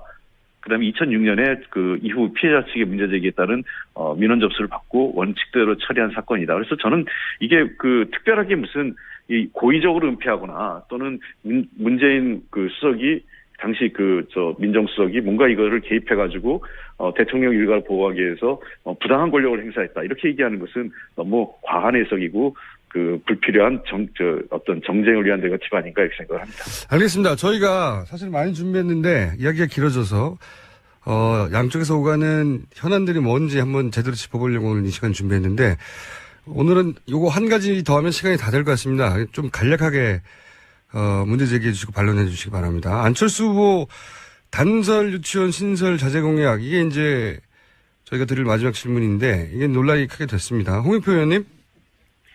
예, 이게 어떤 현장에서 약간 좀 그 녹음이 이 오보로 인해서 이렇게 했다. 단설이 아니라 그 병설이 아니라 단설 유치원, 대형 단설 유치원 신설을 자제하겠다 이렇게 얘기하셨는데 아시다시피 지금 단설 유치원 비중이 3%대에 불과합니다. 전체 그 유치원 중에서 그 국공립의 단설이 비중이. 그래서 저희는 기본적으로 우리나라에서의 보육과 육아, 출산 이런 여성의 사회적 진출 문제가 매우 심각하기 때문에 이것을 근본적으로 해결하기 위해서는 보육과 육아, 출산에 대한 사회적 책임과 공적 그 어떤 역할을 높여야 된다는 게 기본입니다. 단설이든 병설이든 그게 중요한 문제가 아니라 이 문제를 결국은 사립유치원 원장들 앞에 가가지고 그분들의 이해관계를 대변하고 진짜 그 우리 학부모들이 아이들을 그 유치원에 보내기 위해서 하늘의 별 따기처럼 국공립시설에 보내려고 노력하는 것을 외면했다는 것이 문제 포인트입니다. 알겠습니다. 김경진 의원님. 그러니까 이제 저희 안철수 후보도 평소에 이제 국공립 유치원을 늘려서 학부모들에게 이제 수준 높은 어떤 육아 보육 교육 서비스가 이루어질 수 있도록 해야 된다라는 점은 전적으로 일치를 하고 있는 거고요. 그래서 이제 병설 유치원 같은 경우는 뭐 이렇게 6,000개 이상 많은 숫자를 늘리고 국가 지원을 많이 하겠다라는 것이 입장인데 다만 이제 이제 사실은 이 병설 유치원보다는 단설 유치원이 이제 젊은 학부모들에게 조금 더 인기가 약간 더 있습니다. 더 있는데 문제는 이제 단설 유치원은 별도의 부지를 구입해야 되고 또 별도의 건물을 지어야 되는데 지금 초등학교 건물 같은 경우 보면 이렇게 텅텅 비어 있는 데가 상당히 많습니다. 이게 취약 아동 숫자 부족으로. 그러다 보니까 초등학교 이 비어 있는 공간을 이용한 병설 유치원 같은 경우 비교적 투자가 적게 이제 쉽게 이렇게 만들어질 수 있거든요. 그래서 단설 유치원을 지을 수 있는 비용을 병설 유치원으로 돌려서 병설 유치원의 품질과 서비스를 늘리는 데 쓴다면 지금 학부모들이 단설 유치원에서 느끼는 만족감 만큼의 수준 또는 그 이상을 병설 유치원에서 느낄 수 있을 것이다. 저희는 그렇게 보고 안철수 후보가 이제 그런 취지와 맥락 속에서 말씀을 하신 겁니다. 한 번씩 반론하고 재반론할 시간이 있을 것 같습니다. 홍익표 의원님. 네, 그 지금 말씀하신 건 제가 문제 삼은 걸 정확하게 다시 말씀드릴게요. 그러니까 어서 학부모들이 가장 요구하는 게 단설 유치원이죠. 왜냐하면 전문적으로 아이들을 키울 수 있는 기관이기 때문에 저희도 단설 유치원을 많이 짓고 싶은데 다만 예산의 허용이나 또는 사업의 어려움 때문에 불가피하게 병설 유치원을 짓는 거죠. 즉 저희의 우리 당의 당론은 어떤 공교육의 책임을 40%까지 높인다는 차원에서 병설 유치원도 하고 그다음에 우리가 재정 여건이 허락되고 그다음에 사회적 합의가 이루어진다면 그 지역마다 단설 유치원도 확대해 가겠다 이런 얘기를 저희들 하고 있는 겁니다. 그러니까 이 문제에 대해서 좀 더 우리가 솔직하게 봐야 되는 문제는 저는 이 문제예요. 그러니까 왜 그걸 하필 사립유치원들 원장님 앞에 와서 그런 얘기를 하냐는 거예요. 그러니까 이 문제는 결국은 현장 그때 현장에 갈 때마다 그분들에게 원하는 정책 메시지를 하면 자기 정책이 충돌하는 거죠. 그러니까 정책의 메시지는 일관되게 어느 현장에 가서든 자기의 입장은 똑같이 나가야 되는데 여기 가면 이렇게 하고 저기 가면 저렇게 하고 그러니까 자꾸 안철수 후보의 정책 메시지가 입장이 바뀌고 서로 충돌하는 거 아니냐 이런 지적을 드리고 싶은 겁니다. 반론해 주십시오. 의원님, 김경진 의원님. 그래서 이제 그 점을 한번 문재인 후보 측이 혹이니까요. 교육 정책에 대해서 정말로 1대1로 아무것도 안 들고 그냥 맞짱 스탠딩 토론을 한번 해봤으면 이 보육 정책까지 포함해서 하는 제안을 홍익표 대변인과 또 문재인 후보께 드리고 싶고요. 어쨌든 큰 틀에서 보면 저희 안철수 후보가 이 병설 유치원을 확대하겠다. 국공립 보육시설 확대하겠다 이런 부분에 대해서는 일관되게 얘기를 해온 겁니다. 그래서 이 맥락 자체는 일관된 것이기 때문에 무슨 그렇게 비난받을 만한 소지는 없다고 봅니다. 거기까지입니까? 예. 네. 알겠습니다. 저희가 양 캠프 공방이 워낙 치열하고 워낙 많은 기사가 쏟아져가지고 도대체 이유가 뭔지 알기도 쉽지 않습니다. 그래서 직접 양쪽 입장이 뭔지 확인해 봤고요. 오늘은 저희가 더 많은 질문이 준비되어 있는데 여기까지만 해야 될 것 같고요. 네. 네. 조만간 두 분이 직접 스튜디오에 나오셔가지고 좀 더 세게 싸워주세요. 다음에는 좀 후보들을 직접 좀 불러주세요. 알겠습니다. 후보들도 직접 오시겠고. 네. 저희는 땡큐죠. 그리고 예. 후보들이 혹시 바쁘시면 두 분이 나와서 치고받고 좀 해주십시오. 예, 저는 언제든 좋습니다. 백지 스탠딩 토론도 좋고요. 네. 저는 점점 생산적인 정책 토론이 됐으면 좋겠다는 생각도 있습니다. 김경진 본부장님도 마찬가지시죠? 예. 예, 그렇습니다. 네, 오늘 두 분 말씀 감사합니다. 네, 네, 고맙습니다. 자, MIT 참. 도시계획을 전공한 분들이 국내에 몇 있습니다만 여성 최초 여성 유일 아직까지도. 안녕하세요. 참. 김진애 박사님 나오셨습니다. 그래서 그 MIT 때문에 이것저것 얘기를 많이 들었습니다. 하여튼 여자라는 것만은 잊지 말아 주십시오. 네. MIT가 또 저도 촘스키 교수님 인터뷰하러 가서 네. 들렸더니 시골 아닙니까 시골? 그래도 저 하버드가 옆에 있는데 시골이라고 보기는 좀 그렇죠. 근데 다들 하버드 보러 가시는데 네. MIT는 그냥 가까워요. 스쳐가는데 네, 가까워요. 정말 저는 MIT 유학 가서 처음으로 노엄 촘스키 거기 계신지를 알고 제가 깜짝 놀랐어요. 촘스키 선생님 거긴지 모르시고. 모르고 갔어요. 그런데 거기 가서 알아가지고 제가 MIT를 다시 봤죠. 아니, 다시 봤죠. MIT 그 재직하는 교수 중에 전 세계로 가장 유명한 사람이 노암 촘스키 노엄 아니었습니까? 촘스키. 그다음에 두 번째가 폴 크루그만이 네. 또 거기에서 경제학자. 교수를 했었고요. 또 한 네. 사람이 있는데 하여튼 MIT가 공대만이 아니라는 걸 기억해 주십시오. 상당히 인문적인 토양이 깊다. 그리고 본인도 모른 채 갔잖아요, 근데. 네, 그리고 아니 모르는 저도 그때는 공대인 줄 알고 갔어요. 네. 그랬더니 그게 아니더라고요. 네. 그러니까요. 그래서 저기 우리 하버드에서 굉장히 가까워요. 바로 네, 옆에요. 네. 네. 우리 총수께서 인정해 주시는 촘스키 선생님이 계신 MIT 네. 좋습니다. 똑똑한 할아버지죠. 매우 똑똑한 할아버지죠. 자, 근데 오늘 제가 이 얘기를 드린 이유가 뭐냐면, 트위터로 여러 가지 질문을 받으셨다면서요. 요즘 이슈 관련해서. 요새 많이 받았죠. 아무래도 이제 미국 박사에다가 뭐 이러니까 네. 받았습니다. 아무래도 이제 네. 안철수 후보 네. 그 따님 얘기도 그렇고 사모님 얘기도 그렇고 그 미국에서 네. 공부하고 학위 얻고 네. 또 그쪽에서 논란이 계속되다 보니까 하필 또 MIT 그쪽에서 경험하신 거 아니냐 유학 시절을 여성으로서 그거는 아니고요. 네, 그래서 네. 질문이 많이 받았나 아니 보죠. 근데 이제 저런 거였어요. 저기 따님이 그 재산에 관련된 얘기가 많고 그러니까 처음에는 그게 저기 강하게 하냐. 문제겠죠. 왜냐면 저는 그냥 확실하게 밝히면 된다. 왜냐면 미국에서는 그거 만약 있으면 독립으로 할 수 있으면 그 IRS 자료 같은 게 있거든요. 네. 그러니까 그 자료 확실하게 내놓고. 네, 국제선 그다음에 자료. 네. 그래서 이제 뭐 얘기는 나왔는데 그러고 나서 뭐 생활비와 학비. 왜냐면 이제 미국에서 그 풀 스칼러십을 받으면은요. 네. 학비에다가 플러스 생활비를 받습니다. 근데 그런 건지 아닌지를 알려다오. 그러면 확실하게 넘어갈 거 아니에요. 네. 왜냐하면 저는 솔직히는 뭐 조기 유학에 대해서 굉장히 반대하는 사람이지만 지금 현재 유학하고 있는 사람의 뭐 정치적인 후보라는 것 때문에 그런 것보다는 저는 밝히라고 그랬는데 제가 그걸 밝히라고 그런 게 막 비판하는 것처럼 막 그 얘기가 좀 퍼져서 그렇습니다. 밝히면 간단할 일을 왜 그렇게 일을 왜 만드냐. 키울 필요가 없다. 그다음에 몇 년 전부터 왜 그거 재산 공개 안 하냐. 보통은 유학 가고 아마 네. 딸을 이 정치 공방소에 끼워 놓고 싶지 않았겠죠. 부모 입장에서. 글쎄요. 네. 그럴 수가 없죠. 근데 그거 좀 하고 나니까 또 이제 사모님권 얘기가 나오는데 이건 뭐냐면 저도 이제 MIT 박사에다가 저는 이제 교수도 못 됐잖아요. 기껏 해봤자 저는 겸임 교수만 했는데 제가 또 카이스트에 겸임 교수를 해서 그러니까요. 뭐 근데 경력이나 이런 게 네. 약간 겹치다 보니까 네. 의원님의 경험상 이런 일을 어떻게 보시나요? 궁금해서 사람들이 아니 많이 근데 물어봤겠죠. 사모님 거는 하여튼 기분이 좀 꿀꿀합니다. 솔직히 개인적으로. 따님 문제는 네. 조교 수입 3, 3불에 대해서 의문을 표한 것도 있지만 풀 스칼러십 받고 하면 가능하다. 가능한 얘기. 이건 문제 없다라고 네. 보시는 네, 거고. 네, 밝혀만 치면. 근데 네. 사모님 거는 글쎄요. 저는 뭐냐면 이거예요. 제가 바로 거기 가시기 전에 제가 겸임 교수를 했더라고요. 2년 네. 동안. 근데 저도 겸임 교수는 사실 별거 없는 아주 단순한 거거든요. 근데 겸임은 명예직에 가깝나요?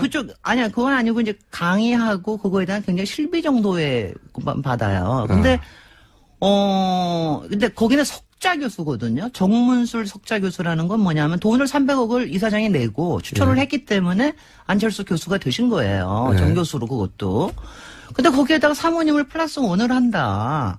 이거는 저는 제가 보기에는 특혜입니다. 아무리 사모님께서 역량이 있으시다 하더라도 그렇게 하는 예가 거의 없습니다. 그런데 워낙 특출한 경력을 가지고. 아니요. 그것도 특출한 스펙이. 경력, 아니야. 특출한 경력, 그거는 뭐 따로 저거. 하지만 의학도 했고 법학도 했고. 미국에서. 왜냐하면 특출한 거보다는 왜냐하면 우리가 가서 일을 할 때는 엄청나게 많아요. 저 보십시오. 저 학교 안 가도 일 잘하고 있지 않습니까? 근데 그런 게 오해가 될 수 있는 데는 안 가는 게 맞아요. 저는 솔직히 제 개인적인 철학은 제가 이러다가 이 개인적인 철학은 저희 남편이 있는데 저 거의 안 갑니다.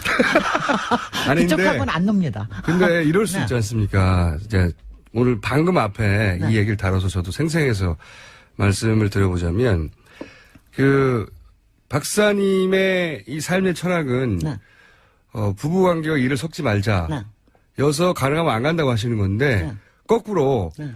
실력이 되기 때문에 받아주는 것이라면 가능하면 같이 일하자. 이런 부부의 철학이 있을 수 있죠. 근데 그거를 갖다가 그런 부부의 철학을 두 번씩이나 남들이 보기에 분명히 특혜라고 볼 수 있는 걸 저는요 동원에 이게 카이스트하고 서울대예요. 국립대학들입니다. 근데 이런 데서 두 번씩이나 이게 가능했다라고 하는 거는 본인의 개인 경험상 의구심이 있다. 이렇게. 이거는 의구심이 있다. 저는 성현치가 않아서 그래서 기분이 좀 안 좋다는 거예요. 저는 뭐 하여튼 그렇습니다. 그거는 트위터 하도 질문이 많이 와서 이제. 네. 그래서 제가 그거는 방송을 통해서 말씀하시는 그래서 거고. 그렇게 카이스트에도 얘기한 계셨기 거고요. 때문에. 네네. 근데 여전히 제가 보기에는 충분한 경력이기 때문에 하고 납득될 분도 또 지금 국민의당이 없기 때문에 예. 국민의당하고 상관없이 궁금해서 이제 박사님한테 여쭤본 건데. 네. 어쨌든 반론해줄 사람이 없어서 제가 대신 반론하고 있습니다.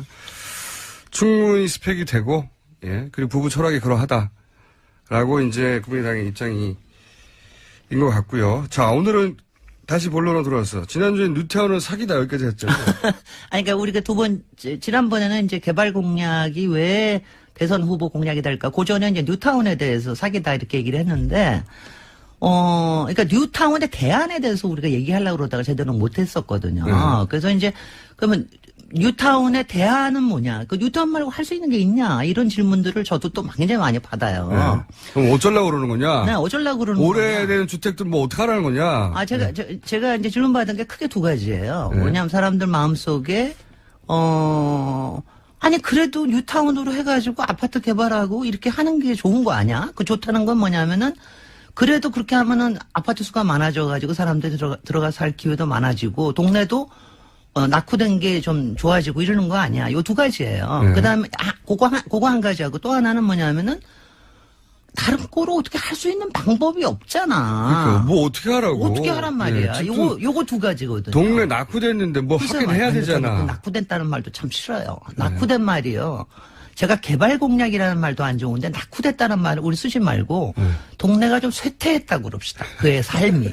그거 어떡하란 말이야. 어느 게 더 기분 나빠할까요? 아니. 주민들이? 낙후됐다라는 건 뭐냐면은 자꾸 눈에 보이는 것만 고치자는 그런 식이거든요. 그리고 어떤 기준에서 뒤로 가고 있다라는 그 기준에 뭐 미치지 못한다라는 거로 해가지고 기분이 참 나쁜데 네. 쇠퇴라는 거는 좋은 시절이 있었으나 아하, 조금씩 그런 의미로. 나빠지고 있다라고 하는 이런 거니까는요. 외국에서는 다 그렇게 씁니다.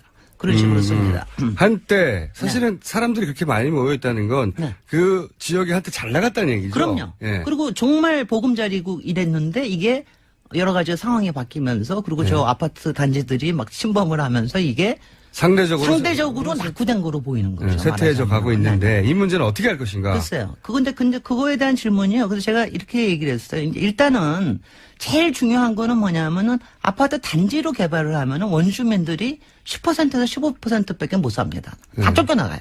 왜냐하면 그걸 견디지 못하니까. 그러니까 원주민을 살 수 있고 장사할 수 있게 해주는 게 제일 중요하다. 그다음에 두 번째, 이거 말고 다른 방법이 있냐? 자꾸 그러니까요. 개발 단위를 낮춰야 되는 거 하나. 단지가 아니라 좀 작게 하면은 중소개발업체라든지 이런 데 들어갈 수 있게 하는 거 하나. 근데 거기서 굉장히 중요한 게 인프라가 필요하잖아요. 뭐 학교도 필요하고 도로도 넓혀야 되고 이런 거 필요할 때는 공공에서 그런 지원을 해줘야 된다. 그렇지 않으면은 왜냐하면은 집만 지어가지고 동네가 좋아지는 게 아니잖아요. 그렇죠. 그러니까 이제 그거를 해줘야 되는 거에서 공공에서 지원을 해줘야 된다. 그러면은 집을 다 뜯어내고 갈아엎을 게 아니라 네. 공공에서 그 주변의 주거 환경이 아니, 좋아지도록 인프라들은 공공에서 많이 지원을 해주고, 해주고. 그리고 집이라든가 상가라든가 이런 게 자생적으로 재건축이 되거나 이렇게 될 수 있게 또 지원해 주는 게 필요한 거죠. 그러니까 지금 말씀하신 건 아파트 다 갈아 엎어버리고 아파트가 대규모로 들어오고 네. 이런 게 아니라 싹쓸이 하는 게 아니라 개별 살금 하는 겁니다. 개별 이게, 네. 예, 개별 거주민들이 자신이 원하는 스타일로 집을 개조하거나 네. 자신이 원하는 스타일로 주거 환경을 변경할 수 있도록 도와줘야 된다. 네네. 이게 이제 그래서 이게 도시 재생이에요. 이게 이제 뭐 이건 뭐 세계적으로도 알려져 있는 다 개념입니다. 근데 그리고 뭐 그러면 최근에 우리 그 뉴타운과의 차이점은 쌍문개고 아파트 들어오는 것과 네. 지금 말씀하신 건 개별 집들이 자기가 원하는 방식으로 다시 진화하는 식으로 진화할 발전하는 수 있도록 예, 그리고 도와줘야 거기에 된다. 자율적으로 정착할 수 있도록 도와주는 거다. 이게 좀 다른 거예요. 그래서 이제 도시 재생에 대한 공약이 이번에 좀 크게 나올 거라고 생각을 했는데 저도 네. 일단은 문재인 후보 측에서 공약을 했더라고요. 근데 네. 이제 조금 크게는 해줬어요. 뭐 도시재생 뉴딜까지 썼는데 저는 뭐 그 말은 잘 모르겠고요. 네. 근데 그거는 괜찮은 방향이고 저는 안철수 후보 쪽에서도 이런 방향으로 공약이 나올 거라고 생각을 해요. 네. 다만 이거 나오지 않을 수 아니 저는 안 나올 수 지난번에도 없겠죠. 봐도 안 나올 수가 없을 겁니다. 네. 왜냐하면 도시 재생에 대한 거는 근데 그 대신 중요한 건 뭐냐면은 여기에다가 힘을 어느 만큼 얹어줄 건지 아닌지의 문제입니다. 사실은. 그러니까 이거를 그냥 뭐 한번 하고 공약으로 해보고 던지고 그러는 게 아니라 왜냐하면 제가 이게 굉장히 중요한 게요. 이게 뭐냐면은 그냥 개발 공약이 아니라 정말 사람과 주거와 그다음에 거기에 있는 일자리와 산업과 그다음에는 여기에 이제 정착할 수 있는 거, 환경 이런 게 한꺼번에 뭉뚱거릴 수 있는 이런 방향이거든요. 그런 공약이 나오냐 안 나오냐를 각 후보들의 이 뉴타운 네. 대체 정책을 보고 네. 평가를 하려고 하는데 아직은 다 나오지가 않았다. 아직 다 나오지 아직은 주택 공약도 그렇고 다 나오지가 않았는데요. 네. 이런 공약으로 서로들 좀 뜨겁게 붙어주었으면 좋겠습니다. 알겠습니다. 다음 굉장히 주 리얼한 겁니다. 후보 등록이 내일 모레니까요. 다음 주도 나오겠죠. 틀림없이. 그럴 것 같습니다. 다음 주에는 그러면 네. 이 시간엔 각 후보의 도시 재생 공약을 한번 들어보겠습니다. 분석을. 네. 오늘 여기까지 하겠습니다. 지금까지 도시건축가 MIT 출신 국내 최초 유일의 여성 박사님. 아니고요. 여성으로서 현재까지도 유일한 김재일 박사님. 저는 김어준이었습니다. 내일 4시 뵙겠습니다. 안녕.